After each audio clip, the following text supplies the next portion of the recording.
Thank you, Regina, for the pleasure to meet you again.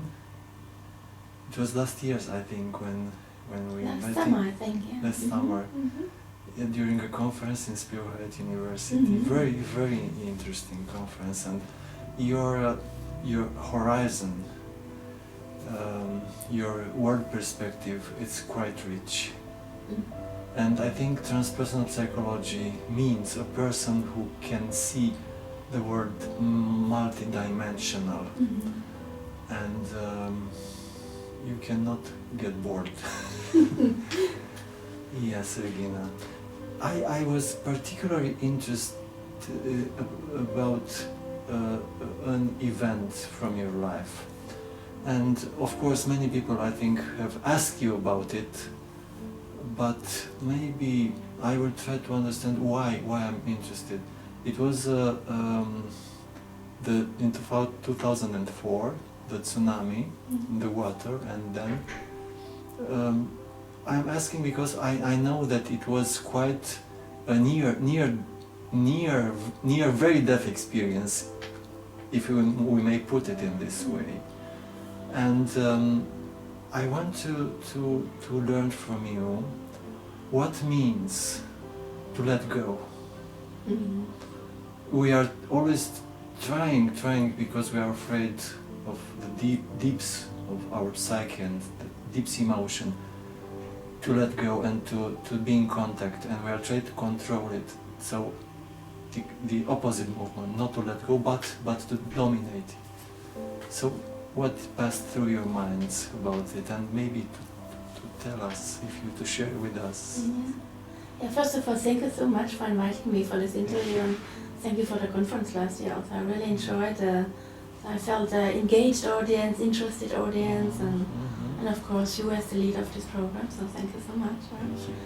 Yes, that's a very good question, and I have a lot to say. I try to wrap up a little bit. It's constantly also, expanding my understanding about the event and putting it in a bigger picture. So I would start a little bit earlier to make more sense of it. Yeah? So my personal life experience has several near-death experiences. Already prenatal, there was some complication in the womb with my mother that I realized only much later, of course, in psychotherapy with myself.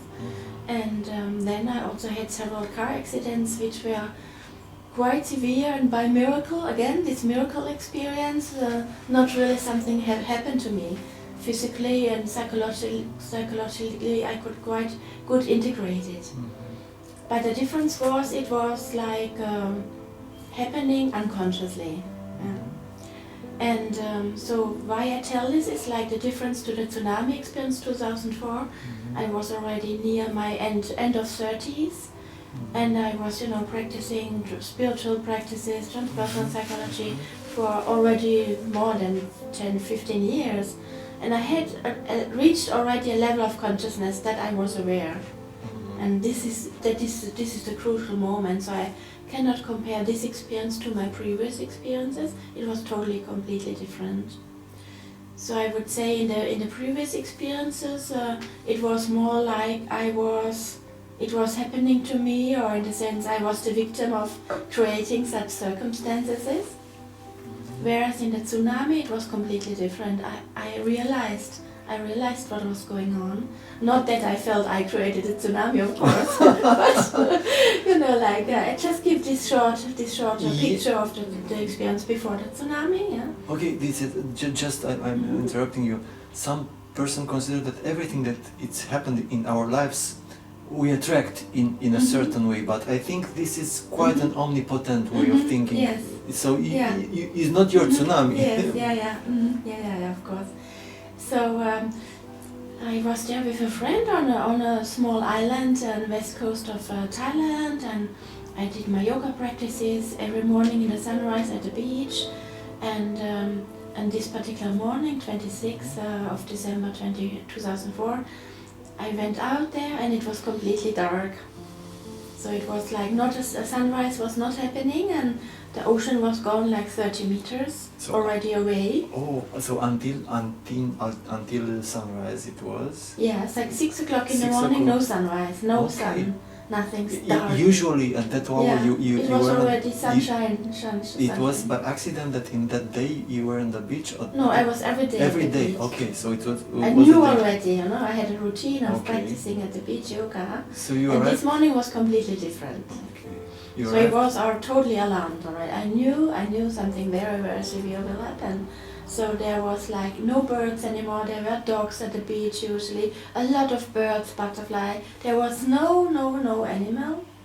There was like nearly no movement, and no wind, no air. So all this, elemental experience was so strong. And I had immediately in like 1 second I had this feeling, this is more than just a disaster, this is apocalypse. I felt the earth is going down, whatever that would be, but it felt like apocalypse is coming.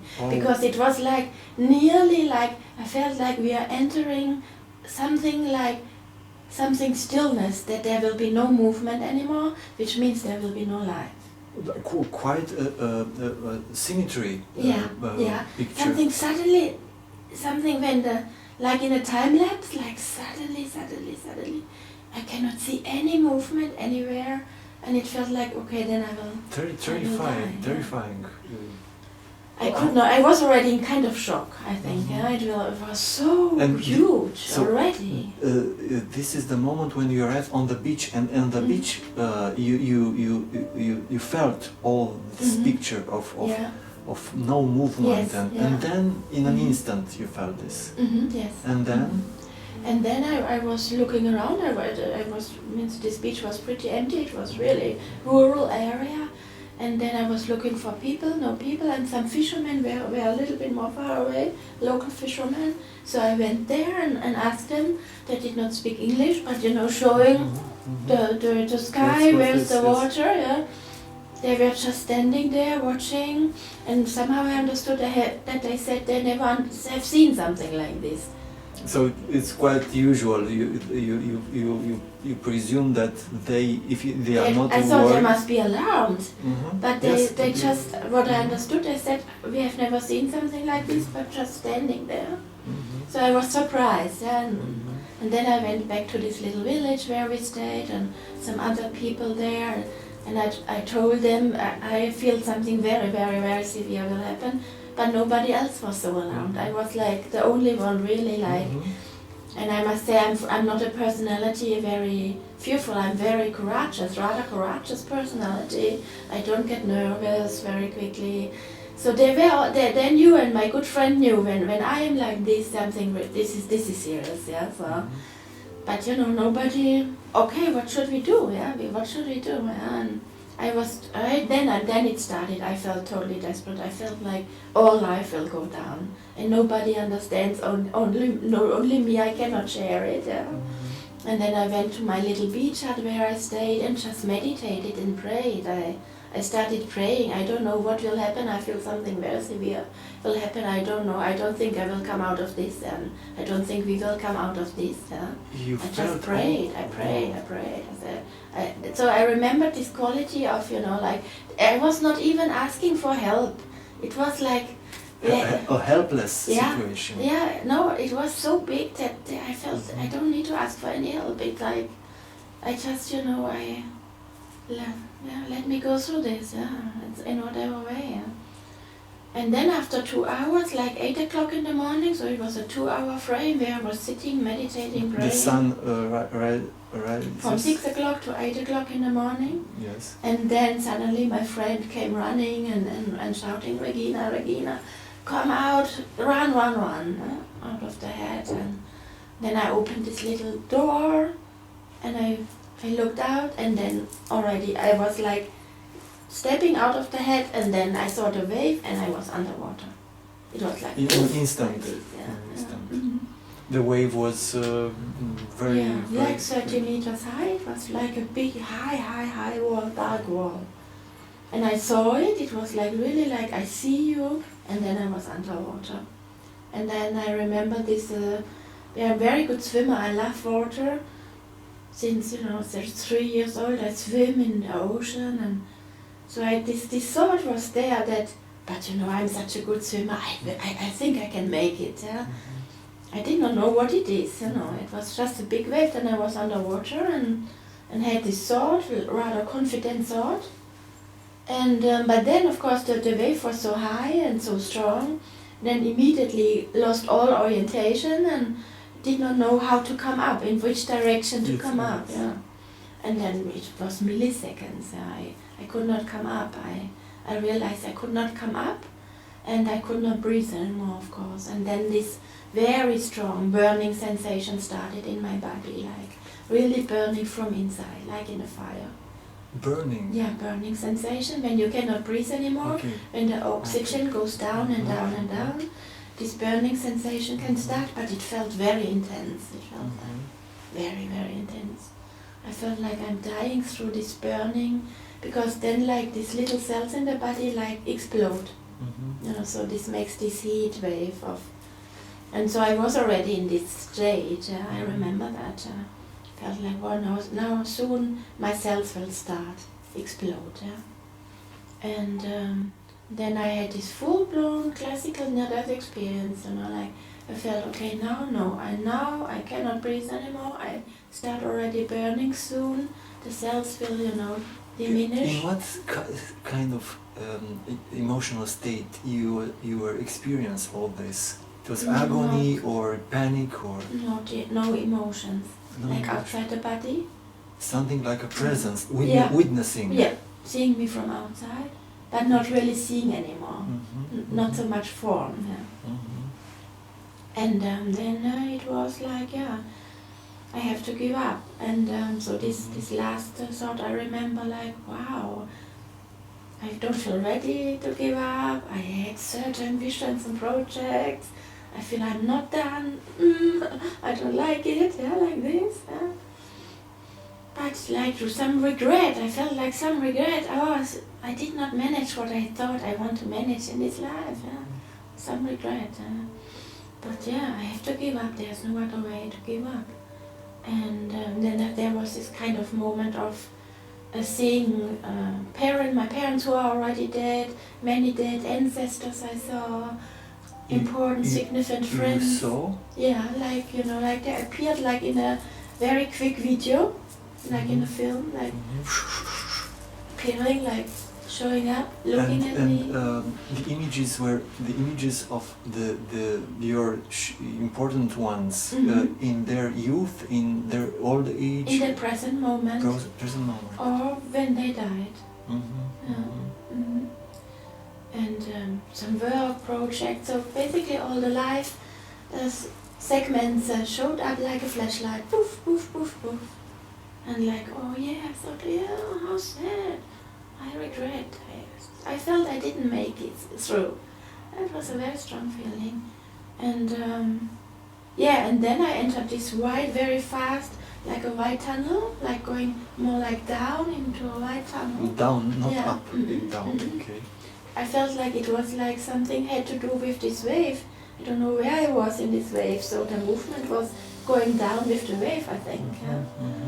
And very fast through this white tunnel. And I remember this threshold coming from this white tunnel. Suddenly there was like a hole, like a black hole.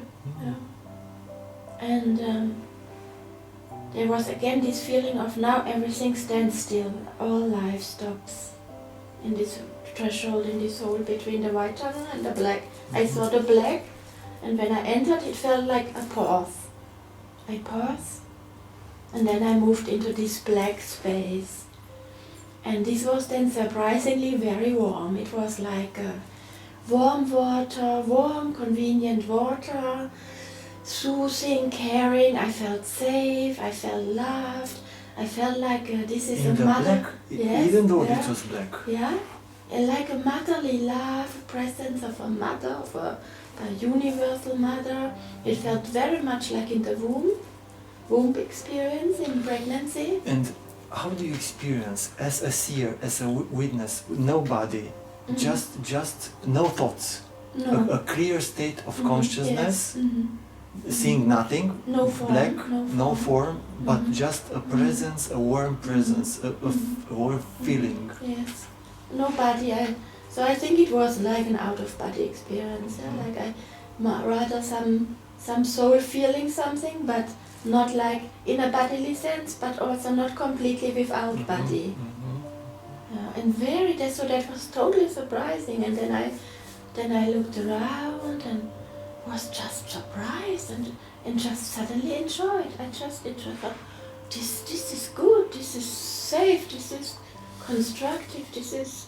A place to stay in? Not like that, I would not say, but just... to rest, a place to rest? Not like that, it's like, no. More like that I really meet something like universal love, something infinite, something infinite before creation, universal. But I could not think what will come then there was no time. Okay, so what you experience is in the tradition, that pure consciousness, non-dual consciousness, that presence which exists in all and each point of the universe, everywhere. A kind of presence, beingness. Yes. And there's no time, means there's no past, present, future. There's nothing to think about what will happen next, what will I be next. No beginning, no end. Yes. This is the eternal state of beingness. And somehow then it changed, it became... So first it was like this motherly universal love in kind of a womb, it felt round. And then it became somehow erotic, so there was some kind of sexual... Suddenly there was some kind of movement, like when the womb moves, or when the organs in the womb moves, or when the baby in the womb moves, gentle movements. But suddenly it was really like sexual erotic, it was like different energies are attracted through the movement, attracting each other and creating form, creating other things. So there was a direction towards something. As is in Chinese cosmogony, from nothingness become the first move, and then the dual. So there was in this out of this darkness, when I had realized this state, it was like that I was shown the next chapter, and it felt like I was shown creation. Creation, steps witness of the creation. Like a book chapter. Okay, now let's go to the next chapter. So this was really like starting these movements, no form, starting some kind of different movements of two different qualities. And then I did not see much more, but it was clear like they will come together, that this will be like a sexual sacred union, but I didn't see it, or I didn't even feel it. It was like just realizing it. There was no feeling. I could feel this sexual erotic energy coming more, but then it was just a state, it was just a clarity, very clear. So this was like a second chapter of, you could explain it like a Kundalini experience or something, but it felt like really I was in the state of being, and then there was a different state of going into some of creation, so something was created. So until this black environment, it was light, and it was kind of deconstruction of the world, and then as a space in between, and the creation, destruction and creation. No, there would be first this step in the darkness, this love, this infinite love, and then creation. Out of this being, this is created. It is remarkable. I've never heard so first-hand important images, and I'm thinking this is what is in all the books of the dead. Yes, yeah. Yeah. So and then it was like I think when somehow I realized the sexual movement, I didn't really experience the sacred union, but then was again this moment of just being there, not expecting, not wanting anything, and then suddenly it was like like a lightning going through my body, like really thunder, like lightning, like whoosh through my body. And your body, you felt the body because yeah, before yes, yeah, you have no something body. really like going through me. Not this real body, but through something. Something that. Yeah. And then it was like hearing a voice, like not seeing or hearing something, but really like hearing a voice, like an old woman, like a great mother figure, yeah, very old, ancient. It could be this universal mother figure, really like shouting at me in fierce ways, like that would be like a Kali goddess energy, yeah. Wrathful, the mother of the universe. Wrathful, yeah, wrathful, like, wrathful.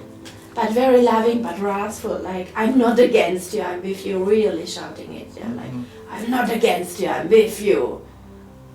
And then the next moment was a movement upwards, like whoosh, whoosh, and then I was thrown back onto land, like a miracle. You know?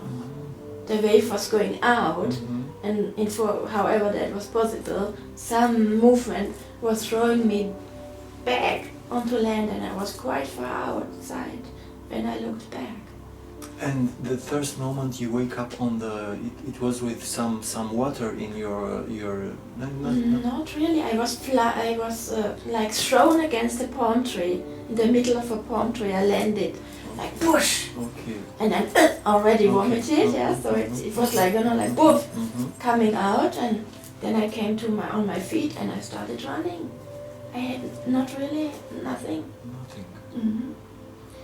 And then of course it took, you know, then of course it was a more complicated story started then, yeah, but just to keep this, and then, yeah, I was not injured, I was started running, there were some locals more far away, and running to these locals, and then staying there for 2 days. We still didn't know what was really the extent of this disaster, yeah. And then I had really kind of a severe shock there. These 2 days, we all lost everything, and I improvised some fire and sitting there, and there was like 1.5 days where I had an amnesia then, in the shock. I could not really remember. I knew who I am, but I could not contact anybody because I could not remember address and telephone number together.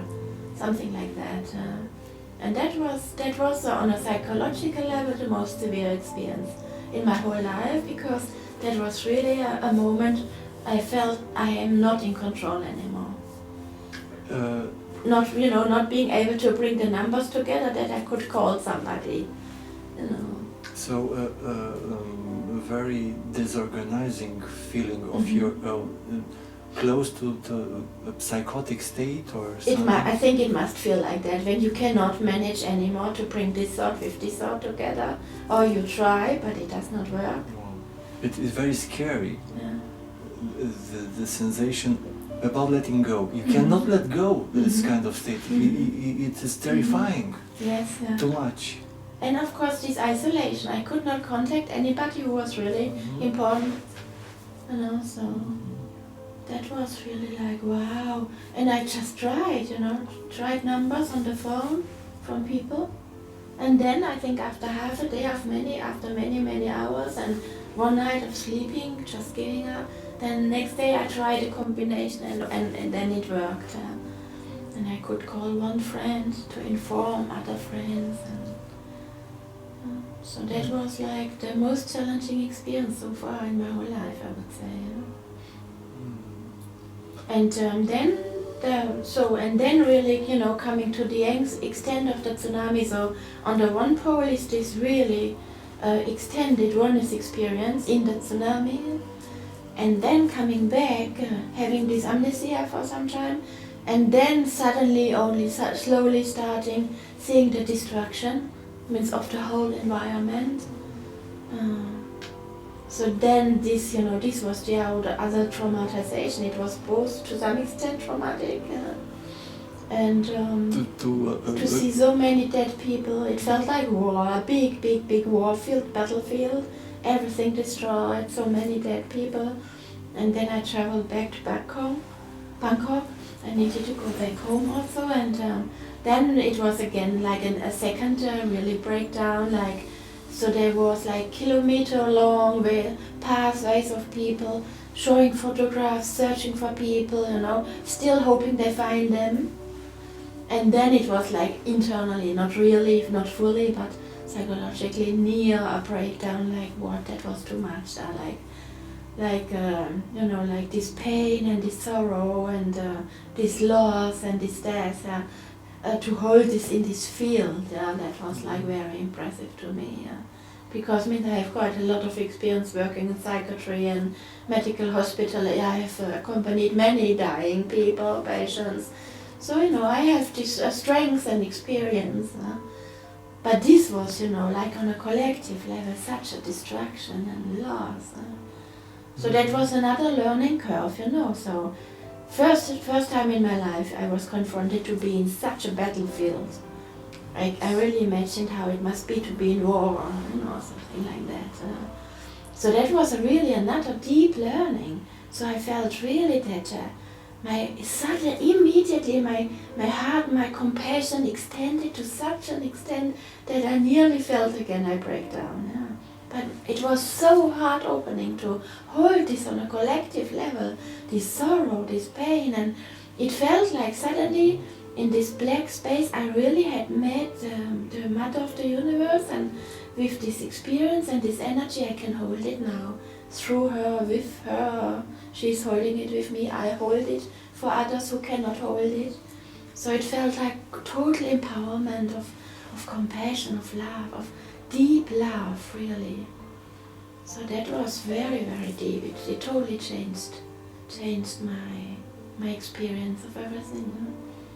And then I went home and just more in a preventive way started psychotherapy. Means I felt I have enough tools to, you know, work on it, but I just felt to care really for myself. And so I did for like 1.5 years psychotherapy to work through these topics. And of course not the first psychotherapy. I'm clinician for more than 20 years, so I have a lot of experience, but I really wanted to solidly work through to integrate this.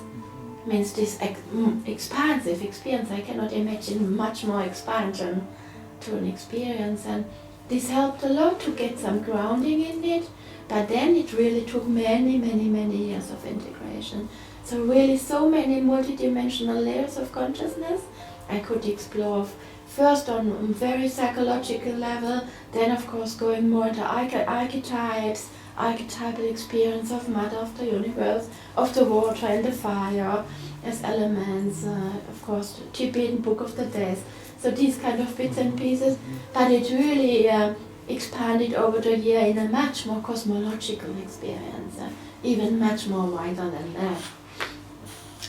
So it took many years that I could talk about. I could not talk about, I did hide it. I could not see these pictures. Maybe after 5 years, slowly I could start talking, and so since 10 years I feel I'm really done. It's completely integrated, and still it's expanding. My understanding is still expanding. Yeah, it's quite difficult to use words, because to try to be objective on this, because the extent of your experience is remarkable. Certain things come through my mind. For example, to integrate. This is a universal work, to integrate. Mm-hmm. So to grow our consciousness, our being means to integrate.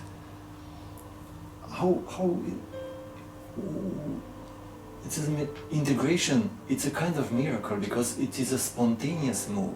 Some person cannot integrate; they are stuck in the kind of repetition cycles. Mm-hmm. And then to integrate means to enlarge the cycle, or even to break the cycle. Mm-hmm. Yeah. So much power there, scary power. So too much, so you close yourself. How do you see integration? Of course, we have technologies for it, but still, what allows a person to integrate you and another not to integrate? I would say there are so many factors to it, yes. As when I just speak about my own life, I think if I would have not had yet already before this level of consciousness, it would have been at least more difficult, and I would have seen many layers I would just have not understood or not seen. So I would see my own process of becoming more and more conscious and not just repeating something. And I feel really the biggest factor is time. It takes so much time. And I feel there's one thing that makes a difference, that is really this desire for change, this desire for understanding. This is so strong in me or in people. Whereas when this is not so strong and when this is rather fearful, oh, I'm so afraid, I cannot do, I don't want. Whereas my energy is always, I want to see, I want to look, I want to go there since I'm a little girl. So this is like a natural desire. I want to understand, I'm not afraid, I go there. This movement, I feel this so, inner movement who allows you to integrate and... One important part. I feel also in therapy, if therapy is really successful or not quote unquote, I feel this is one basic pattern in clients. There's this desire, I go there, I want to see it, I look there, I need your help, and I will go until I can overcome. How do you see the origin of this desire movement to see? I may explain maybe, I don't know, is this also a consequence of the transgenerational heritage or?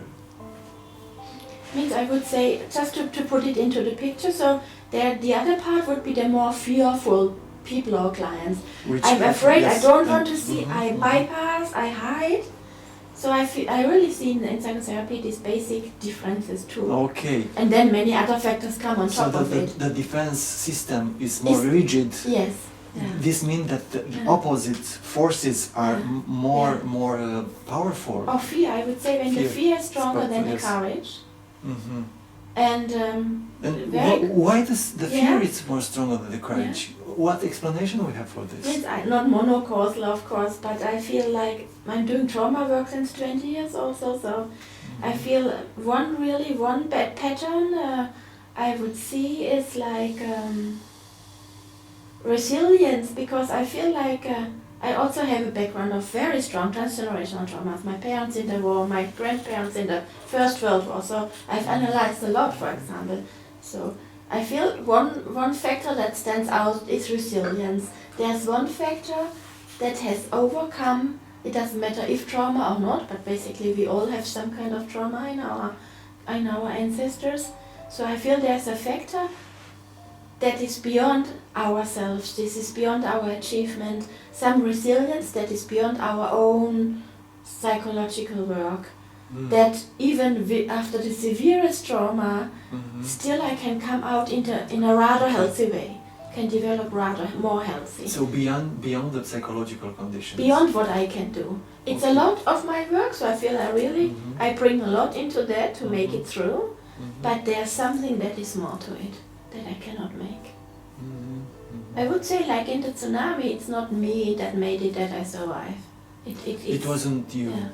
I mean, there are competences and strategies. But it's something beyond. But there's something big or smaller beyond that. Yeah. So that would be again this question on this universal energy. There's something beyond that, and I would think.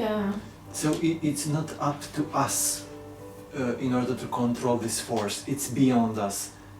So because there are clinical implications of it. So it means that some people are doomed to suffer and to remain in a kind of scary shell like this, and not to have this energy that you have.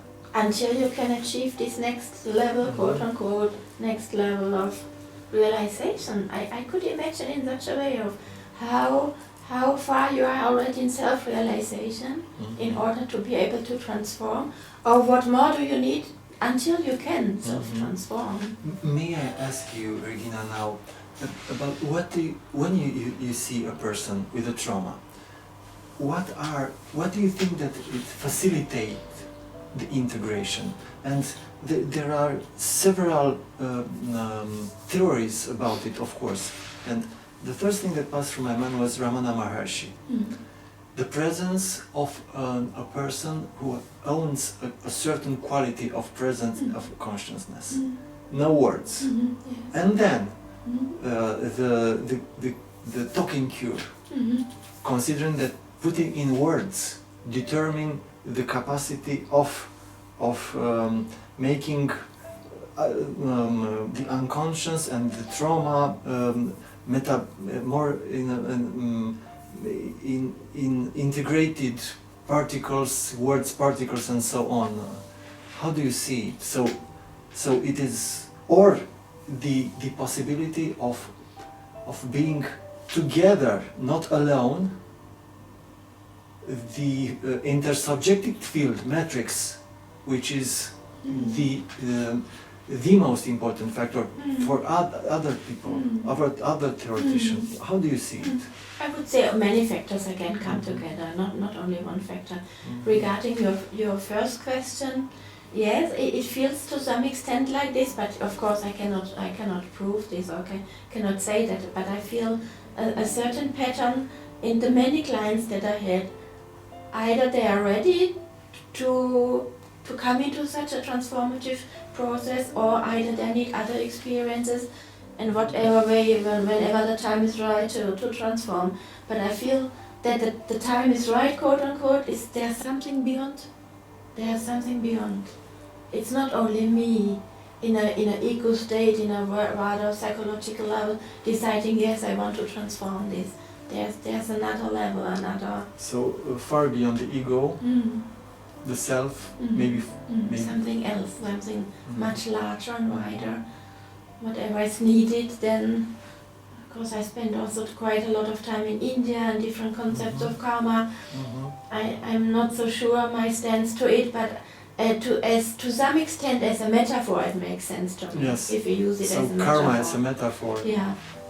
Let's, if I put it in such a process of, okay, whatever is needed now for further development I experience, and I experience as long as whatever I create in whatever way. It makes sense to me to some extent. Also, if I look in such a way at clients, I could not prove it, of course, but I could see some sense to it. And then that warm womb quality of the blackness that you experience.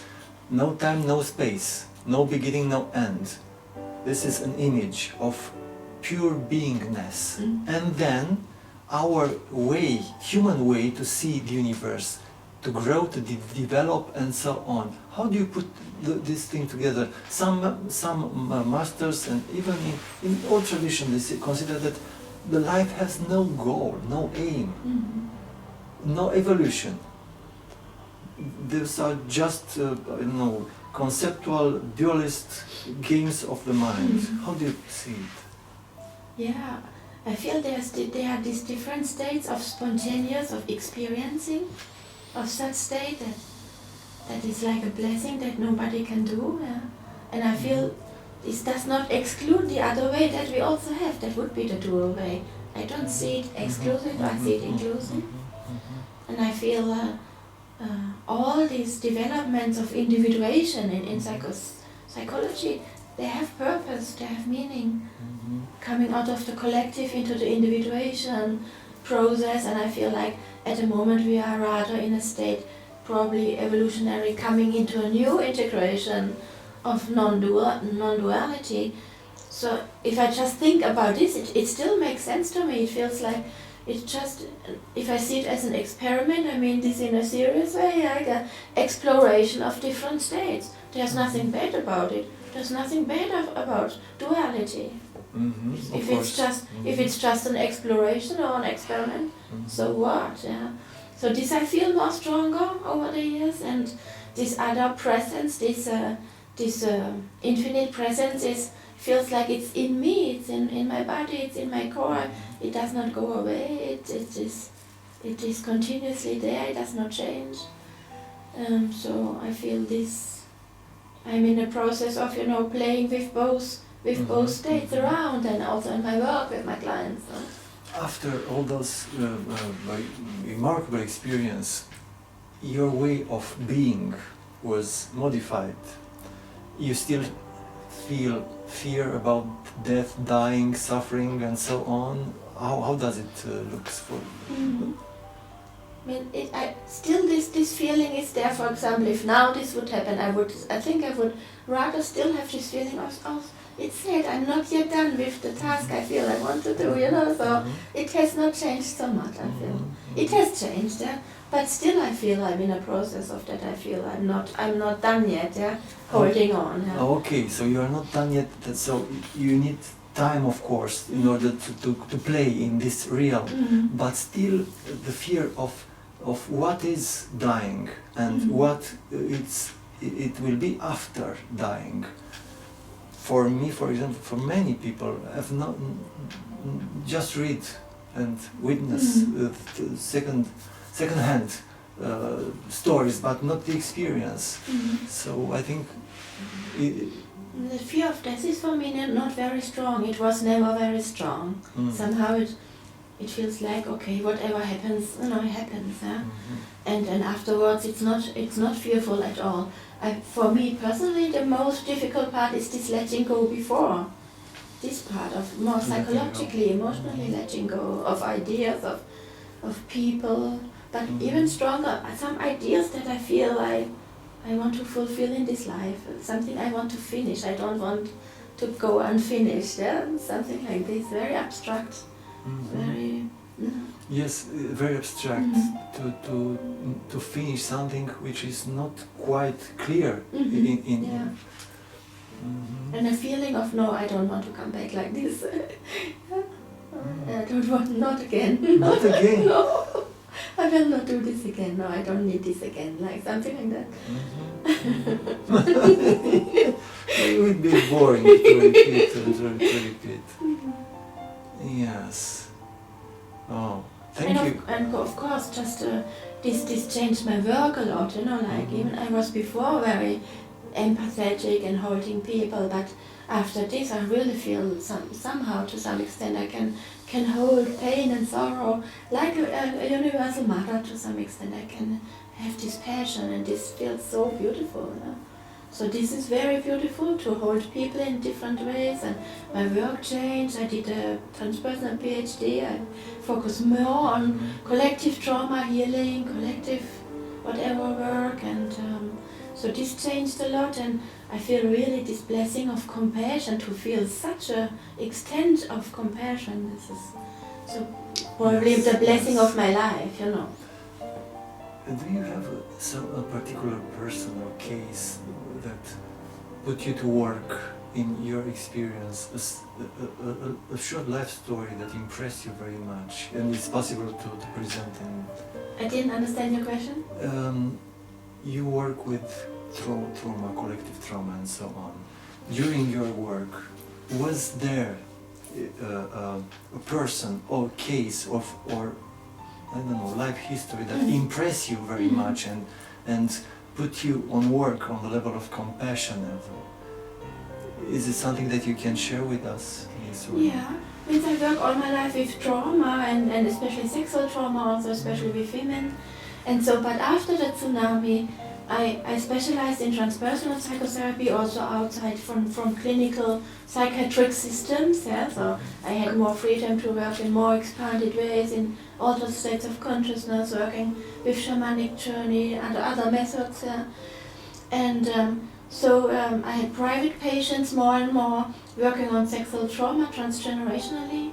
And so this was very touching, like, you know, working through different lineages of sexual abuse, of rape in the war times, of migration, and exploring sexual abuse in details, but really like holding this like this universal mother with these clients, and it just makes immediately difference that they can heal, because they get this feeling there's some presence, they can feel there's something bigger than me present, that can hold that pain and is still fully in love.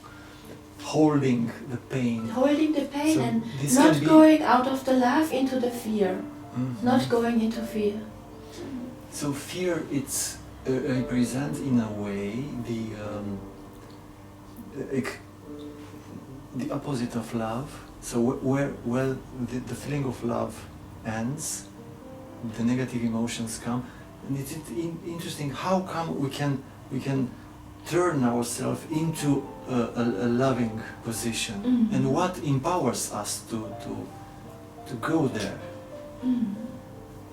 Yeah, good question. I would really say that means the more I work now really also with very severe experiences of torture, with very severe experiences of horror, and really working with clients through very severe details of torture. And then when they are trying to come back and being in contact with that horrible traumatic experience, they are reliving, they are living in again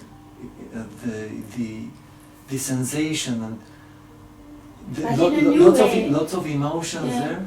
But in a new way, yeah, of course, first more like the regressive part would be more just living through it, entering the pain, but then the new part is like entering the pain, but realizing the presence of love. Okay. And this makes then the transformation, this presence of universal love, holding this pain. And for example, when a person going to regress and to feel, I think you have clients that are trying, starting to scream and to cry and to feel as if panic attacks, suffocating and so on. Then what do you do with them? You are witnessing them. You are there. How do you feel and act? Yeah, usually there's some kind of body position that I hold them like in a mother, like a mother. You are touching them. Sometimes, not always, Sometimes. but like an arm under the back, and maybe one hand on a leg, maybe. Okay, so you are not sitting like usually I work on the floor on a mat. Okay. So that I can move around. I create like the space of the trauma experience. And then in the further chapters of the work, we use this like a healing field. And there's like that they lay down, that they can express body movements, pain through the body. And usually I sit next to them like a sitter, like they do in holotropic breathwork, such a setting, sitting there, and then in some situations like holding them, touching them, depending on the situation and the relationship with the client. So a literal holding, sometimes for short periods, but basically it would be like I'm like in a trance state of really holding this space with love. So that would be, I feel, an important part for the further development of psychotherapy, this art of holding, this space of holding with such attitudes like compassion. Because I really see huge differences with my clients since I'm able to work in such a way. Now, through my mind, the taboo of touching, it's a great deal of discussions in psychotherapy. So how do you see the touching? Because there is a psychic and a human touching and holding, but this is quite different, or no, with physical touching. Means I'm trained as a body psychotherapist. So I'm Gestalt therapist, but specialized in body therapy. So of course this is all very natural to me, and all my life I worked officially as body psychotherapist, where there is to some extent some touch. So this is where I started. I never worked in a different way. So wherever I was, also in psychiatric hospital, there was also always approaches who work with the body in very structured ways. So this comes naturally, so I do this since 20 years, and of course very sensitive and very structured, but means touch is one of the most human primary experience, and I would go so far that without touch we can easily die, a baby can easily die if there's no touch, right? Yes. Or how can we heal if there is no touch, which is like a primary experience of all humans. No regressive movement, so an adult to regress in the child state, and then the touch is like mother touch and so on. But how do you feel the erotic movements of the adult mixed with this child movement in him, and how can you manage it? Means this is also a huge part in my therapy before we go in such deeper sessions, you know, working with the inner child and the adulthood with different states. I always use these lifeline methods, working with different inner stages of identification. So this is already very clear. And always eros and sexuality is always a topic in my work. I always talk about it, even if there's no topic to work on. I include this naturally in being together, in doing therapy, exploring always also sexual anamnesis, but not on a functional level only, rather really in an, I would say, mature way of looking at sexual consciousness, sexual awareness, sexual authenticity. I always include this topic. It's very important, yes, especially in the trauma work. In fact, what I try now to understand is the erotic transference, what we call erotic transference, and how do you manage it? If you have a client which have the need to, I don't know, to explore in a traumatic context those erotic movements, and they came inside him and are directed towards you, how do you feel? How do you manage? Always transparency and open discussion, really like discussing such topics. This is also very normal in my therapy, something like this. And then again going to the adult level of, okay, this is now this transference, this is this reaction, I'm the therapist, I'm not your lover or mother or whatever. There are clear boundaries, always discussing very openly the ethical boundaries, even if there's touch. It's not erotic, so I don't go so far to work with erotic touch. I work more like with a motherly touch of holding, nothing else. That would be another discussion. Sometimes the client cannot make the difference between erotic and a kind of mother holding. Means then I very much use, structuring from my side, verbalizing everything, okay? Even, saying there's some erotic, this is okay, this is not a problem. But again, just explicating my role, I'm the therapist, we have clear boundaries, we accept, we adhere to these boundaries. It works very well in a kind of natural way, just talking through what is there. And also even if it's stronger, sometimes, it happens like, oh, now really I would like to have sex, Let's say, not saying directly to me, I want sex with you, but now I would like to have sex, So just dealing with this naturally. But I feel this is an important topic, and even I'm interested to develop further, because now I work since 20 years with sexual trauma in a very mild way, body psychotherapy, also very much creative media. But now I have really reached so many clients, male and female, where really actually it needs more like sexual healing that would need to be then done with other professionals outside the classical framework of psychotherapy. But I feel actually it's really needed to go a step further into the body healing, into really not only talking about sexual consciousness, but having professionals who are trained to help through these kind of ways. There are so many, how to be touched, how to find out what can be touched, what can be to develop healthy sexuality. Of course, orgasm is a big topic. How can I develop a healthy orgasm? How can I get an orgasm? These kind of things, and these are still all taboo, even in my work of body psychotherapy. And I have reached a point where I feel it does not make sense. It does not make sense to leave the client there. So I'm thinking about even developing maybe such a training for people who want to specialize. So this kind of taboo, because the energy and the losing control, it's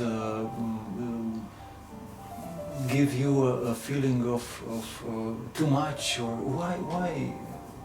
How do you see that sexuality and orgasm, for example, remains quite unexplored corner of psychotherapy? It means, of course, it's very demanding. Yeah? It's very demanding ethically, emotionally, to hold this space. But I also really feel like I've now experienced so many sessions with clients. I feel it's somehow good to have maybe two different people for different things, who do different things with the client. This one first phase of long exploration and working through it in some creative and some body-oriented ways, and then only later, when there's emotional stability enough, to work with somebody else who explicitly works more on this. I feel that it does not go too close, that it can also help when you don't know all the details.